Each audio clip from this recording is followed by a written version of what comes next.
Greetings, Guardians. This is Olympus Alliance. And today we are diving into one of the most explosive, unpredictable, and honestly, one of the most dangerous heroes in the entire game right now. Drayne. Now before we even talk about teams, there is something you absolutely need to understand about him. Because this defines everything. Drayne is not a plug-and-play hero. He is a scaling weapon. The higher you build him, the more dangerous he becomes. And not just for himself, but for your entire team. Because his kit is not only about damage. It's about amplification. It's about crushing. It's about debuffing stats and turning small advantages into instant victories. And that's why when Drayne is fully built, when he reaches that high level, he doesn't just win fights. He ends them fast. So the real question is not, is Drayne strong? The real question is, where does he shine the most? Let's break that down. We start with a team that is incredibly smart. Incredibly frustrating to fight against. And extremely effective when played correctly. Drayne, Byrna, Dante, Cornelius, Octavia. This is a team built around pressure, control, and instability. Dante plays a crucial role here, because he doesn't just deal damage. He reduces enemy stats, weakening their ability to fight back, lowering their output, and creating a softer battlefield for Drayne to operate in. Cornelius complements that perfectly by targeting high-intelligence enemies, removing key threats early and forcing the enemy team into a defensive position. Byrna brings sustain and energy flow, keeping the team active and allowing Drayne to stay in the fight longer, building up that pressure that eventually leads to execution. And then we have Octavia. And this is where things become truly dangerous. Because her dodge mechanics and tempo disruption create chaos. Enemies miss. Enemies fail. Enemies lose control. And inside that chaos, Drayne builds. He stacks pressure. He waits for the moment. And when enemies start to fall below that threshold, everything collapses. This is not a fast team. This is a controlled collapse.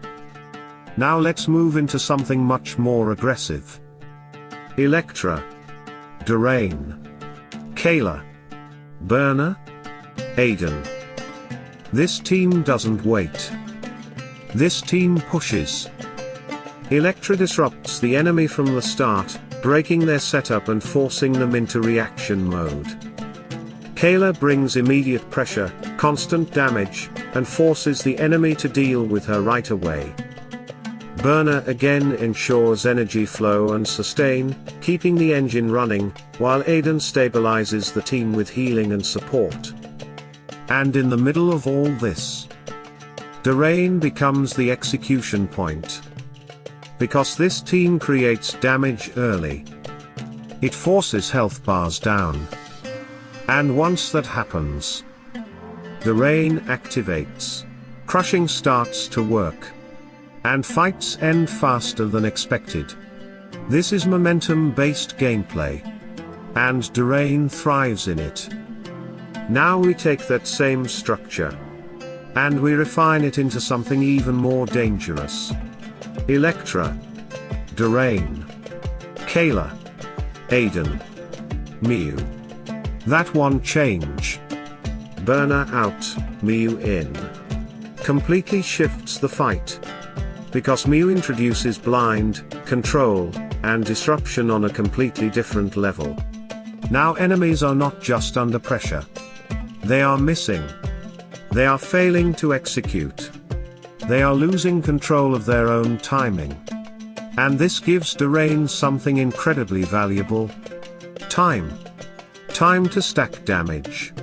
Time to build crushing. Time to reach that explosive moment. Kayla continues applying pressure, Aidan keeps the team alive, Electra disrupts. And Mew breaks the enemy's ability to respond. And when the enemy cannot respond, Drayne wins? Now we move into one of the most lethal combinations in the game. Drayne, Yasmine, Byrna, Guus, Octavia. This is pure execution. Yasmine already brings kill potential, targeting enemies and eliminating threats quickly. But with Drayne in the team, those kills become faster, cleaner, more consistent.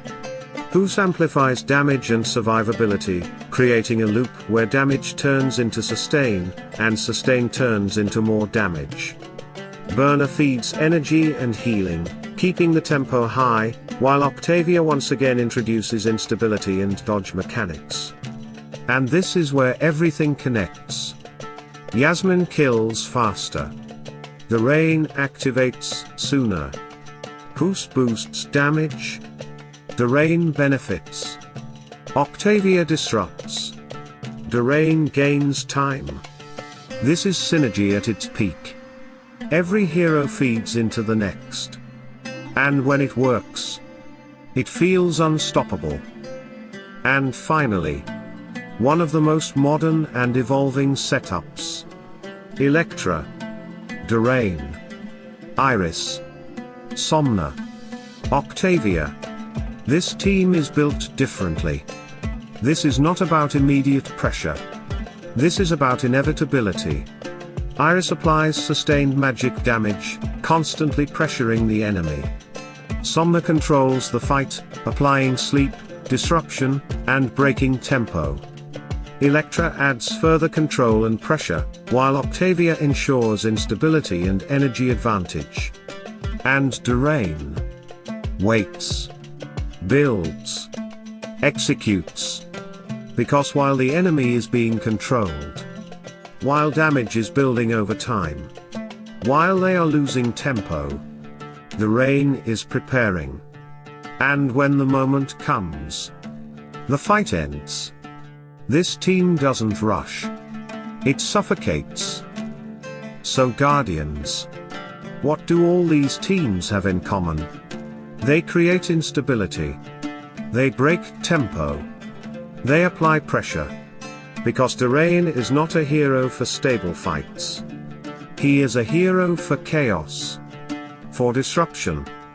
For moments where everything collapses at once. And that is why we say it again. Drayne is one of the most powerful heroes in the game.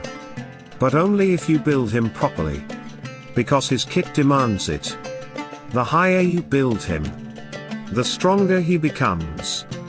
The stronger he becomes, the faster fights end. And once you reach that point, you will start to see something very different. Fights that don't drag. Fights that don't stabilize. Fights that simply end. So now we want to hear from you, Guardians. Which team are you using? Have you found even stronger combinations? Different energies. Different ways to unleash Drayne. Let us know in the comments. Because this is a hero that rewards understanding. And the more you explore him, the more dangerous he becomes. Stay tuned, stay sharp. And as always, salute and friendship.